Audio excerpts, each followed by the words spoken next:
أعوذ بالله من الشيطان الرجيم بسم الله الرحمن الرحيم.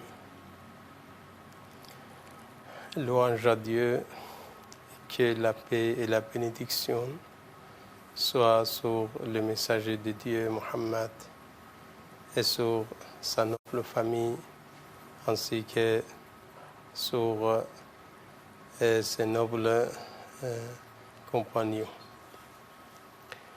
Chers frères, chères sœurs, très chers enfants, Assalamu alaikum wa rahmatullahi wa barakatuh. Alors, comme vous savez, ces jours-là, nous vivons en fait l'événement de Ghadir. Vous savez ce qu'est Ghadir, comment on dit, pourquoi on dit Ghadir, pourquoi on dit la journée de Ghadir, et que veut dire Ghadir Khoum. Normalement, vous connaissez tout ça. Donc, Ghadir, c'est un événement très important pour le monde musulman, surtout pour les partisans d'Ahl al-Bayt alayhimus salam. Il y a plusieurs questions.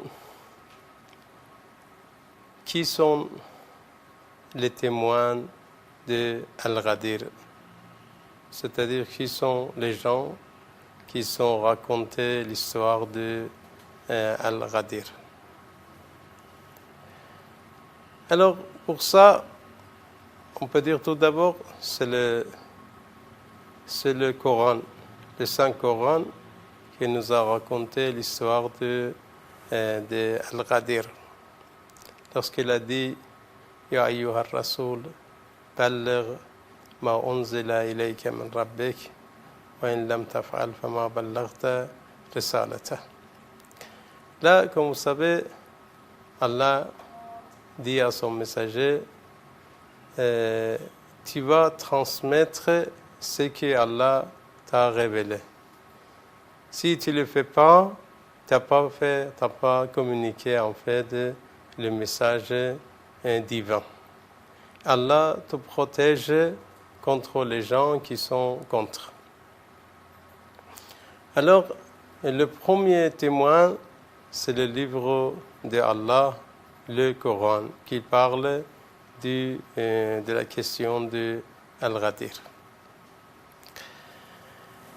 Le deuxième témoin, ce sont les hadiths, les traditions en fait, les narrations des narrateurs qui ont raconté l'histoire de Ghadir. Là, comme vous voyez, il y a pas mal de hadiths. Vraiment, ils sont nombreux au niveau de Al-Ghadir qui, en fait, prouvent l'existence et authenticité de la question de Al-Ghadir. Alors, tout d'abord, il y a le Coran, ainsi que les hadiths, soit prophétiques, soit des imams, qui prouvent l'existence et l'authenticité de Al-Ghadir. Merci beaucoup. Wassalamu alaikum wa rahmatullahi wa barakatuh.